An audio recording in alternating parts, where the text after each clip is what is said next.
Bonjour à tous, bienvenue sur le 38e épisode du podcast Pelote et Repelote, qui, comme son nom l'indique à peu près, est un podcast consacré au tricot. Et ben, ça fait 6 mois. Voilà. Recoucou, je viens de passer un petit coup de balai, donc j'ai enlevé la poussière.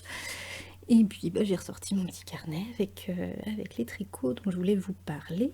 Donc si vous êtes là pour la première fois, je prends 2 minutes pour expliquer un petit peu. Donc je vous parle de 7 tricots terminés. Donc là, ceux dont je vais parler aujourd'hui, forcément, ils sont un petit peu anciens. Enfin forcément, je fais le choix de parler de tout ce dont j'ai envie de vous parler. Donc pour le coup, ce sont des tricots anciens puisque j'ai pris beaucoup de retard dans les enregistrements. Je me suis perdue moi-même. Euh, donc oui, ça me permet de pouvoir faire un retour sur comment j'ai aimé, est-ce que je porte ce que je tricote quand j'ai tricoté pour moi. Euh, sur le vieillissement de la laine, voilà, ces petites choses-là. Et puis d'autre part, il faut savoir que je suis une tricoteuse de chaussettes invétérée et pas du tout repentie. Mais donc comme j'ai énormément de chaussettes, j'en tricote de moins en moins pour moi. Et il a fallu trouver un moyen d'écouler un petit peu ma chaussettopathie compulsive. Et il se trouve que je participe au projet chaussettes. Ah oui, je me suis pas présentée. Première digression. Euh, donc vous pouvez me retrouver sur Instagram sous le pseudonyme Pelote Repelote tout attaché, même si je m'auto-appelle Pelote et Repelote. Vous vous doutez que c'est pas mon prénom. Et sur Ravelry, c'est pelote-repelote. Non, pelote-et-repelote. Et repelote attaché. Parce qu'il n'y avait plus assez de caractères pour pouvoir mettre un deuxième tiret. Désolée. Et on peut pas mettre d'espace sur Ravelry. Voilà, donc ça c'est fait. Et donc, oui, voilà, je reviens à mes histoires de chaussettes. Donc, mon voisin est atteint de handicap et du coup, pour pouvoir l'aider à financer l'adaptation de son espace de vie dans sa maison et les frais médicaux qui ne sont pas pris en charge par l'assurance maladie, malgré son handicap. Il faut savoir que c'est fréquent hein, dans le milieu du handicap. Voilà, je vends mes chaussettes et puis certaines d'entre vous m'en envoient pour aider aussi et je vous en remercie encore une fois du fond du cœur parce que ça double la production. Euh, et, et donc voilà, je les vends pour l'aider à financer ça dans un petit magasin de producteurs à côté de chez moi. Donc je vais vous parler aujourd'hui beaucoup de ces chaussettes-là et puis de chaussettes aussi plus personnelles. Donc si vous n'aimez pas spécialement le tricot de chaussettes, bon, vous n'êtes peut-être pas obligé d'écouter cet épisode-là en particulier.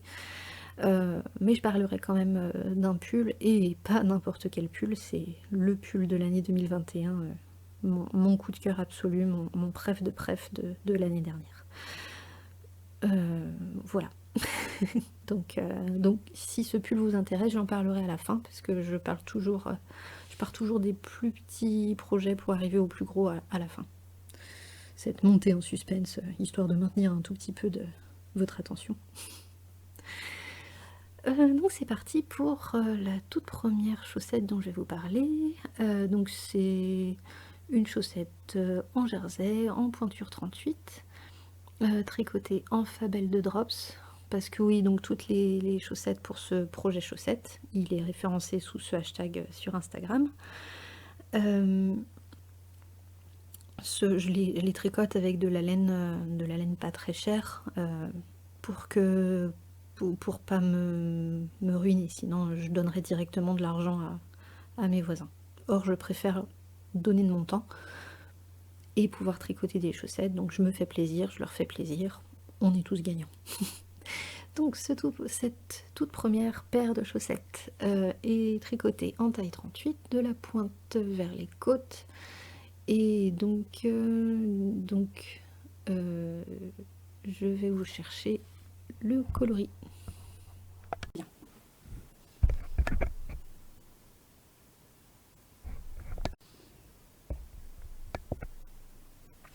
Voilà, j'ai retrouvé. Donc c'est le coloris 901 qui fait donc, vous avez l'image, donc cette belle alternance de vert, bleu et rose qui est super joyeuse et qui donne bien la pêche. Le contrastant, puisque j'avais qu'une pelote de 50 grammes, donc quand j'ai que cette quantité là, je préfère utiliser des contrastants pour les pointes, les talons et les côtes. Et c'est aussi de la Fabelle de Drops dans le coloris 330, donc ce rose violet, un coloris assez changeant aussi. Donc voilà pour cette première paire. Alors hop, je passe à la suivante. Je tourne une page, j'espère que ça fera pas trop de bruit. Raté. Voilà. Alors, une autre paire en Fabelle de Drops. Donc, cette fois-ci, c'est le coloris 672. Donc, ce rouge-orange brun. Et en contrastant, c'est de la Copnitz coloris corail. C'est un reste d'une paire de chaussettes que je m'étais faite il y a un petit bout de temps maintenant. Et voilà. Quand je tricote des chaussettes en jersey, je pars toujours de la pointe. Parce que comme ça me permet d'adapter la hauteur de la tige plutôt que de devoir attraper de la laine et faire toute une pointe un peu trop longue, ce qui déséquilibrerait, ou de me retrouver avec des restes délirants. Bien que ça puisse, les restes, ça sert à faire des chaussettes de reste, donc ça marche aussi. Donc voilà, et cette paire là c'est en 37. Parce que donc au magasin, l'année d'avant j'avais fait énormément de paires dans les tailles, enfin voilà, j'avais fait une gamme du 36 au 43 et j'avais essayé de faire 2 paires de chaque pointure.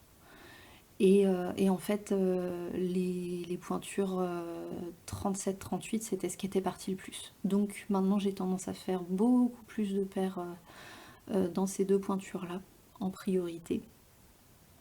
Et de temps en temps, je m'encourage pour faire des pointures un peu plus grandes. Mais apparemment, ça part moins bien. Donc finalement, la priorité m'arrange bien. Donc, la paire suivante, toujours pour ce projet chaussette. Si vous voulez suivre, si vous êtes sur Instagram, c'est le hashtag projet chaussette. Projet au singulier, chaussette au pluriel. Et j'y mets tout ça. Et je crois qu'il y a quelques autres personnes qui commencent à l'utiliser, notamment les tricopines qui m'envoient des chaussettes pour ce projet-là. Donc je disais, une paire en 38, et alors là je me souviens plus du nom de la laine. Ah bah oui, c'est de la Regia. La Regia Felig. Ouais, bref. C'est de la fingering que j'avais acheté chez Lily comme tout. Le coloris 04767, donc je crois qu'il est appelé Sauge. Moi c'est pas un coloris qui m'en... Enfin je le trouve très joli, mais à tricoter je me suis ennuyée. Bon, c'est comme ça, c'est la vie. Et j'ai utilisé des contrastants pour la pointe. Ah oui, c'est pas la même couleur. Là, en regardant mes photos, je vois que... Non. Je tourne les pages. Contrastant pour les pointes, c'est de la Fabelle coloris 919, donc dégradé de vert. Et pour les talons, de la Fabelle coloris 522, dégradé de bleu. bleu marine et bleu turquoise. Et voilà pour celle-ci. Donc toujours la même construction, pas grand chose de plus à en dire. Voilà pour le projet chaussettes. Alors, la paire de chaussettes suivante, celle-là, elle était pour moi parce que de temps en temps, je continue à me tricoter des chaussettes. Et donc là, j'ai utilisé de la laine du bruit des aiguilles, coloris Wool Zone. Donc j'avais fait une commande avec que des écheveaux de 50 grammes. Et puis là, j'avais pris un contrastant. Il me semble que le contrastant, c'est le bruit des aiguilles aussi. Ah bah oui, je l'ai sous les yeux. Coloris gris clair. Voilà, donc c'est un mini de 20 grammes. Du coup, moi j'ai des restes parce que avec l'expérience d'une centaine de paires de chaussettes tricotées maintenant, je sais que pour ma pointure, en général, je tricote quasiment toujours 66 grammes de laine. C'est la constante. Donc c'est de la laine Fingering Sock, 85% mérino et 15% nylon. Et j'adore cette laine, je la trouve... déjà, j'adore la laine autorayante, j'adore les chaussettes rayées.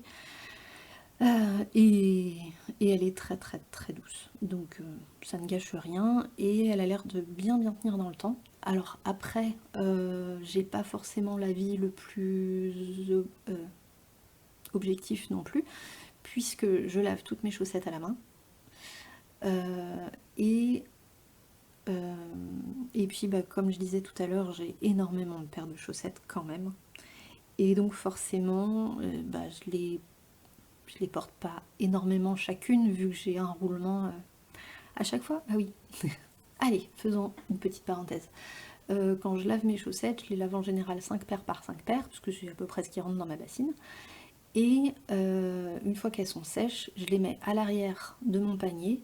Et du coup, chaque matin, je prends, enfin un matin sur deux, puisque je porte mes chaussettes en laine 2 jours d'affilée en général, je prends toujours la paire qui est tout devant le panier. Donc comme ça, au fur et à mesure que je lave mes chaussettes et que je les porte toutes équitablement. J'ai un sens de la justice peut-être un peu trop aigu. Certains appellent ça psychorigide. Moi j'appelle ça sens de la justice. Donc voilà, pour ces chaussettes, j'ai pas grand chose de plus à en dire, à part que comme c'est pour moi, je les ai tricotées en 2,25 mm, comme je disais tout à l'heure. Voilà. Ah si, j'ai participé au Cal Socks in the Mug, organisé par Biroulé Game et le nid de la linotte, il y a 1 an à peu près, et j'avais adoré le concept qui consistait à sortir sa paire de chaussettes à un de nos mugs, à une de nos tasses. Et comme j'ai une grande passion pour les tasses, et bien forcément ça m'a bien plu. Et j'avais gagné un lot en plus pour ce cal, donc j'étais toute contente. Ah bon, mais qu'est-ce que j'ai fait? Reviens là. Je suis désolée pour les petits bruits d'ordinateur. Il commence à se faire vieux, donc il est très bruyant. La paire de chaussettes suivante, c'est une paire de chaussettes pour mon amoureux, qui est tirée... Alors, hop, on commence par son nom. C'est les Gili de Aynur Berkimbayeva. C'est un modèle qui vient du livre 52 Weeks of Socks de Laine Magazine. Et donc c'est un modèle, oui, que l'amoureux avait mis des marque-pages sur tous les modèles qui l'intéressaient. Il a sélectionné quasiment autant de patrons que moi. Mais tous ses préférés se tricotaient avec de la... comment ça s'appelle? La toucouhoule. Donc l'année dernière, je suis allée à l'anniversaire de la boutique Lanae à Grenoble. Et donc j'ai pu ramener de cette laine qu'Anna propose là-bas. Et c'est de la laine très jolie. Alors après, c'est pas de l'épaisseur fingering, c'est de l'épaisseur sport, ce qui correspond à peu près à 300 mètres au 100 grammes, donc plus épaisse que ce que j'ai l'habitude de tricoter. Et là, c'est vrai que j'ai un peu souffert sur le tricot de ces chaussettes-là. Alors, je voulais me les faire pour moi aussi, mais je sais pas si j'aurai le courage. Parce que tricotant très serré, et en même temps, c'était nécessaire pour que la chaussette tienne bien au pied, sachant que l'amoureux a les pieds aussi fins que moi. Enfin, par rapport à sa longueur de pied, hein. Mais donc, oui, comme moi, il aime bien avoir des chaussettes qui lui tiennent au pied. Donc, ce sont des chaussettes qui se commencent par la cheville et on descend au fur et à mesure. C'est un talon après coup et c'est tout en côte. Mais la construction est chouette. Alors j'ai mis un petit peu de temps à rentrer dans le rythme, puisque comme toutes les côtes sont en diagonale, il y a des diminutions centrées, il y a des... Ouais. Mais bon, c'est un peu challengeant aussi, hein, ça permet de rallumer son cerveau, c'est bien. Et je vous ai pas dit le nom de la couleur. Je l'ai peut-être pas noté. Et j'ai tricoté avec des aiguilles 3 mm 25. Je crois que c'était ce qui était indiqué sur le patron. Et j'ai suivi la plus grande taille. En général, dans tout le livre, il propose deux tailles. Une taille fine et une taille un peu plus épaisse. Et voilà. Et du coup, il les a énormément portés, mais peut-être plus en chaussons, enfin en chaussettes d'intérieur. Ceci dit, il fait du télétravail. Enfin, il travaille sur son ordinateur toute la journée, donc il n'a pas beaucoup de chaussettes d'extérieur. Donc voilà, pour les Gilly Socks. Oui, voilà, que je me referais bien, mais en même temps, j'ai vraiment eu très mal aux mains en les tricotant. Donc, à voir. Est-ce que j'en ai fini? Ben oui, c'est fini avec les chaussettes. Donc, on passe ensuite à une paire de guêtres que j'ai tricotées pour une amie. Donc, c'est le patron qui s'appelle Some Cloudy Days de Tiny Old Knits. J'adore l'univers de cette... oui, je crois qu'elle est seule, cette designer. En tout cas, quand j'ai découvert Ravelry, ça fait partie des premières personnes que j'ai commencé à suivre. Et leur univers un peu féerique, alors c'est pas forcément portable au quotidien, mais ça me faisait beaucoup rêver. Et je n'avais jamais tricoté un de leurs patrons. Donc il était temps d'y remédier. Et en plus, c'est un patron gratuit. Donc ça, c'est chouette. Et j'avais de la laine que j'avais depuis des années, de la petit bout de laine en épaisseur sport aussi, le coloris Cocoon. Et je savais pas quoi faire de ce rose grisé qui tirait un peu sur le mauve. J'avais vraiment aucune idée de cet écheveau tout seul. Et en fait, en guêtre, c'est absolument parfait. C'est juste la quantité qu'il faut, la bonne épaisseur. Et alors, une fois commencé à la tricoter, mais quelle merveille! J'aime pas trop le rose d'habitude. Enfin, en tout cas, à porter. Mais je suis tombée amoureuse, follement amoureuse de ce coloris. Et depuis un an, j'ai une espèce d'obsession pour retrouver un peu ce genre de coloris et me faire des tricots pour moi dans ce genre de coloris. Mais à la fois, la teinturière ne fait plus cette gamme, enfin n'a plus cette épaisseur de laine en boutique. Et en même temps, je pourrais toujours lui envoyer un message pour lui demander. Au pire, elle me dit non. Mais qui ne tente rien à rien. Mais c'est vrai que ce coloris était tellement fou. Oh là là, ouais. Et puis bah après pour le pattern en lui-même, il est très très simple.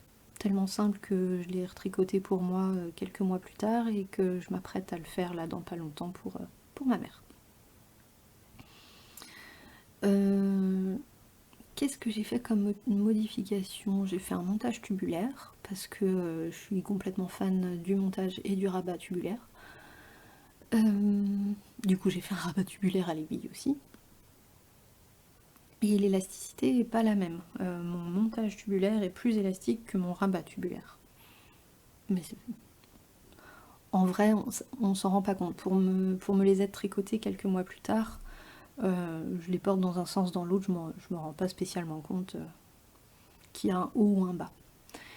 Et mon amie, a priori, en est contente aussi. Et je suis navrée pour... voilà, j'ai oublié de faire une photo terminée, donc j'ai une photo en cours. Voilà, je vous montre ça. Comme je les ai offertes vraiment juste le dernier fil rentré, je suis allée les offrir, j'ai oublié de faire une photo, donc voilà, tant pis. Mais ouais, un projet que j'ai beaucoup aimé tricoter. Et ben on arrive au pull, la grosse pièce de cette fois-ci. Et donc il s'agit du pull Enchanted Forest de Dream in Chocolate. Donc Armel. J'avais déjà tricoté son bonnet qui reprend le même motif de feuilles avec plein de mailles croisées sur un fond. Mais c'était en unicolore. Et là, c'est en bicolore. Et déjà, c'est magnifique. Le patron est sorti, j'ai fait celui-là, je l'aurai un jour. Et ben oui, il y a eu un cal organisé par Mode Imaginaire. Coucou. Et ça m'a bien motivée à ce moment-là. Et c'est pareil, j'ai acheté la laine chez Anna à la boutique Lanae à Grenoble, toujours au moment de cet anniversaire. Alors il s'agit de la Felicipunto. Alors j'ai pris de la sock. Donc 3... Ah oui, 3 écheveaux quand même. 3 écheveaux en coloris velvet, donc ce magnifique violet prune. Et... Ah oui, et j'avais pris un écheveau jaune et un écheveau orange pour servir de contrastant, et puis je me suis dégonflée. J'ai pris ni l'un ni l'autre, au final j'ai choisi quelque chose d'un peu plus passe-partout. Et du coup j'ai trouvé dans mon stock de la Volmet Verveux, coloris Rocky Mountain, et c'était un écheveau que j'avais acheté au fil de la Manche. Et j'aimerais bien retrouver de cette laine un jour, puisqu'ils ont des coloris magnifiques et qu'ils ont un prix défiant toute concurrence. Je crois que j'avais payé 13 € les chevaux, de mémoire. Donc ouais, une bonne affaire. Et donc il y a des petits speckles, c'est un gris très clair avec des petits speckles violets. Comment dire, bon, parfait quoi. Et donc voilà pour la laine. Et donc oui, ces deux laines là, c'est de la fingering. Et c'est un patron qui demande de la laine Dikay. Dikay Double Knitting, sachant que la référence de base c'est l'épaisseur fingering. Donc double fingering, ça fait de la DK, donc il suffit de doubler le fil et hop, on a la bonne épaisseur. Et voilà, donc j'ai adoré tricoter la laine, j'ai adoré le patron. Alors il faut un petit temps pour rentrer dedans, donc il se tricote du col vers le bas. Donc on commence par quelques rangs raccourcis pour remonter un tout petit peu le col dans la nuque. Ah non, c'est pas des rangs raccourcis, c'est des augmentations, puisque c'est un yoke. Ah bah je ne sais plus. Et là, je ne saurais pas comment vous dire. Ouais, bah je suis navrée. Si j'y pense, je l'écrirai dans les notes en bas. Donc, Oui, je me souviens en tout cas qu'il y a des augmentations, et c'est des augmentations où il faut faire un jeté qu'on tricote torse au rang suivant. Et évidemment, j'ai oublié de les tricoter torse les premiers. Du coup, j'ai des petits trous dans mon encolure, mais franchement, qui le verra? Moi, ça me gêne pas. Au début, je m'étais dit, oh, j'irai repasser des fils pour boucher les trous, et en fait, ça fait un an que je le porte tel quel, et il me va très bien comme ça. Alors, il faut un petit peu de temps pour rentrer dans le motif, pour comprendre comment ça fonctionne, parce que donc on est sur on fait tout un motif en maille glissée, c'est ce motif de feuilles. Donc il y a des mailles glissées, des mailles croisées, et sur un fond de points de riz. Le tout en bicolore. Et donc voilà, le temps de commencer le motif, au début c'est un petit peu complexe, mais encore une fois, pas compliqué. Complexe et compliqué, c'est pas la même chose. Complexe, ça veut dire, pour moi, qu'il faut, voilà, il faut faire attention à ce qu'on fait, il faut beaucoup regarder le diagramme, vérifier, ne pas hésiter à revenir en arrière, compter ses mailles. Et une fois qu'on rentre dedans, qu'on a pigé comment ça fonctionnait, ça roule tout seul, on voit tout de suite si on a fait une erreur. Et tout est très logique en fait, on voit bien, tout se suit, c'est comme une dentelle ou un jacquard, on voit bien si quelque chose est de travers. Donc voilà, j'ai pas souvenir d'avoir fait d'erreur. Et puis bah après bah, moi je déteste tricoter le corps des pulls, donc là c'est cool, il est court. Euh, et j'adore tricoter les manches, donc je me suis fait des belles manches bien longues avec un rabat tubulaire pour changer. Et donc je me suis rendu compte que par contre, globalement les pulls courts, c'était pas fantastique pour moi, j'ai froid au rein. Donc je le porte beaucoup sur une tunique en laine que j'ai en épaisseur d'éca, verte, donc vert et violet, je suis heureuse. Je le porte là sur les photos, j'ai une robe en cachemire en dessous, petite robe à manches courtes, donc ça c'est pareil, avec ça j'ai pas froid. Mais voilà, soit je porte d'autres lainages en dessous la plupart du temps. Voilà, j'ai déjà fini. Bon bah oui, j'ai déjà fini. Et bien fabuleux. Eh bien, est-ce que je vous parle? Je vais regarder à combien de temps d'enregistrement j'en suis. 20 minutes. Je peux vous parler un petit peu de lecture quand même. Peut-être.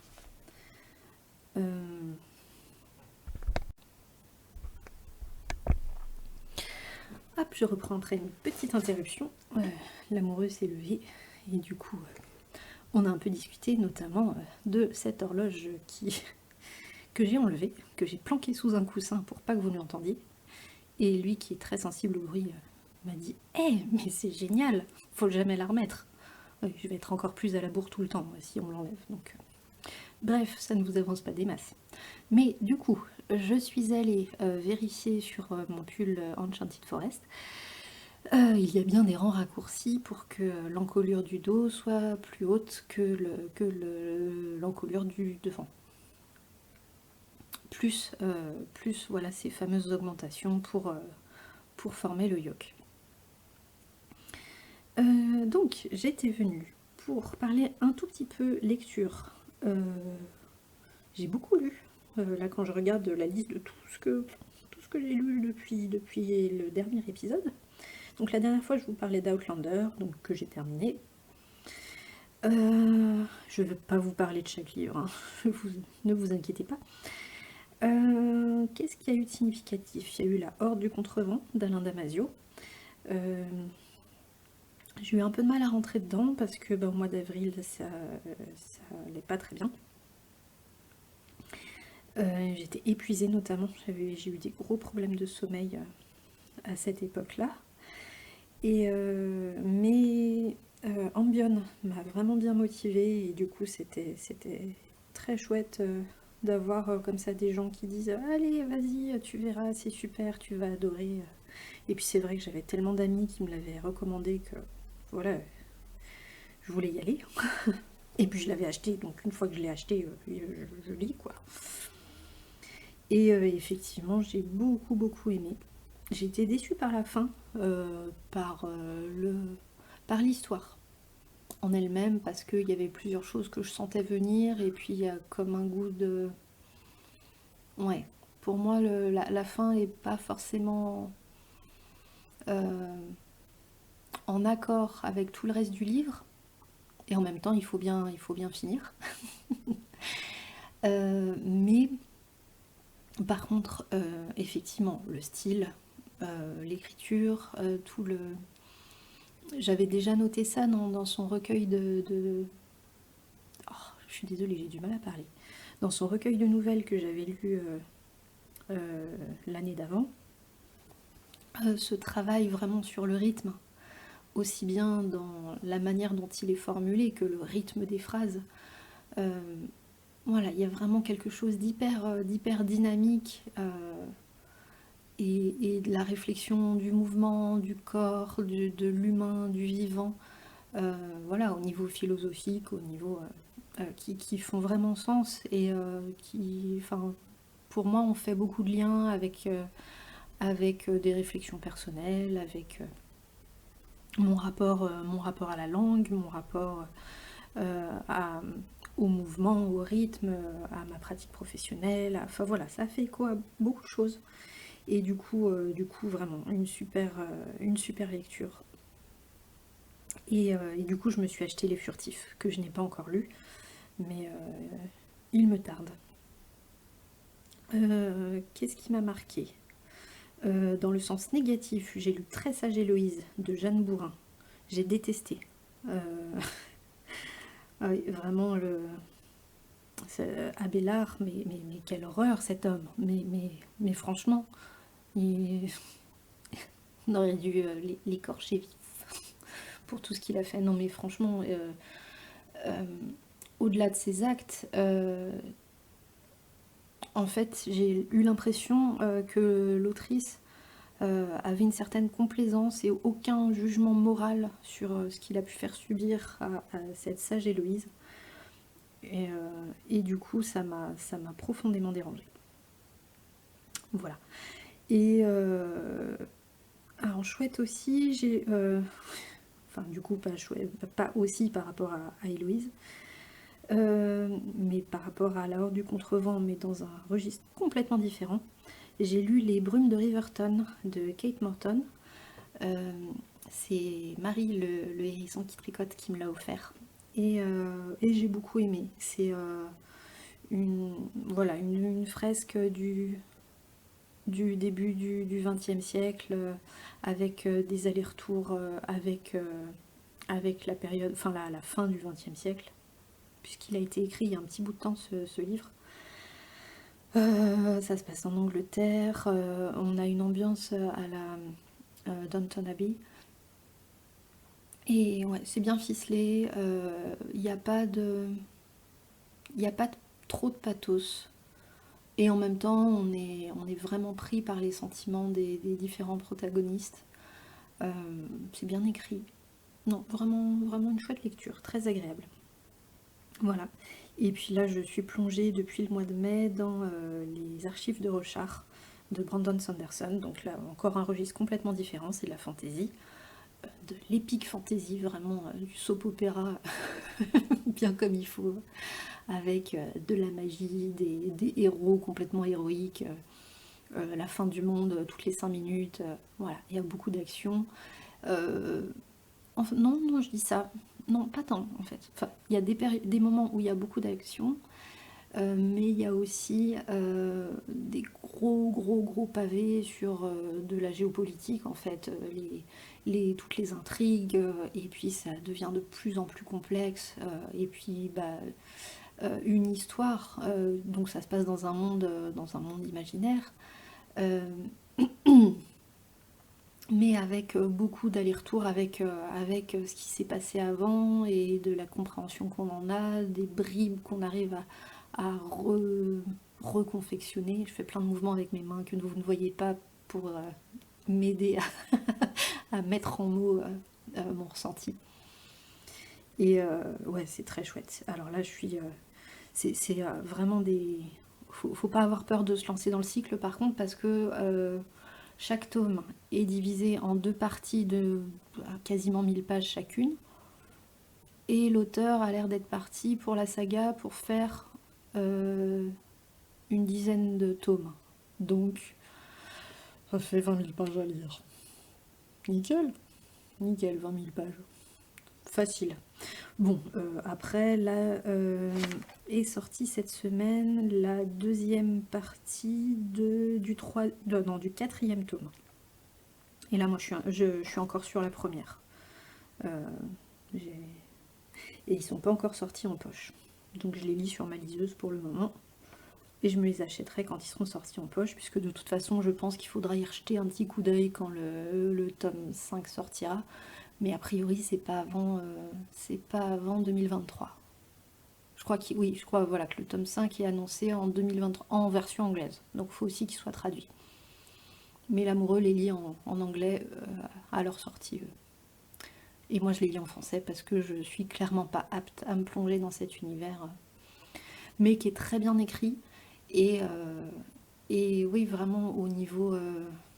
on parle des animaux, de la botanique.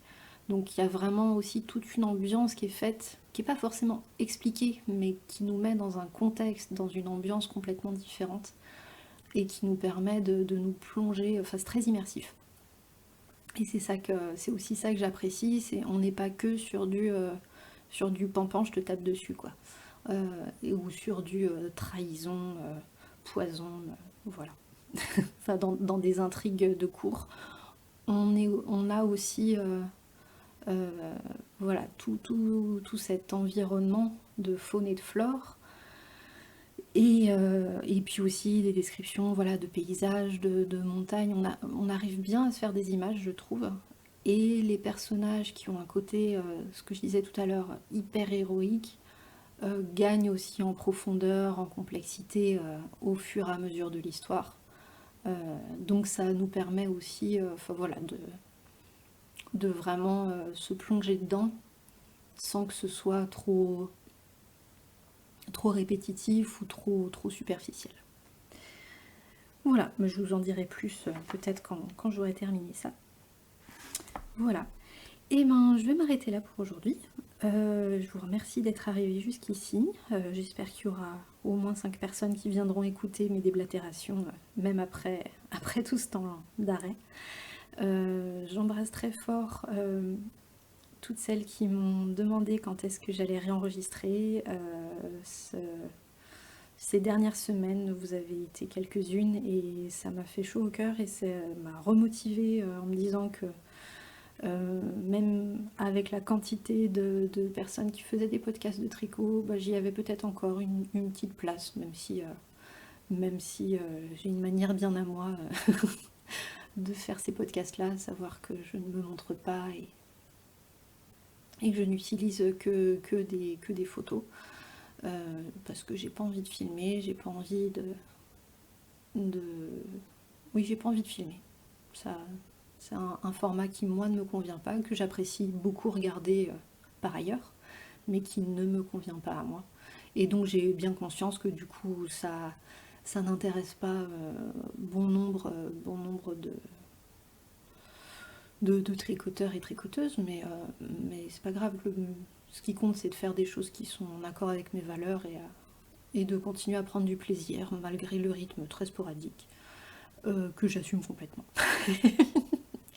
Voilà, et ben je vous souhaite tout plein de belles choses. Prenez bien soin de vous, de tout ce qui vous entoure, de tous ceux qui vous entourent. Et puis je vous dis à bientôt, j'espère. Ciao!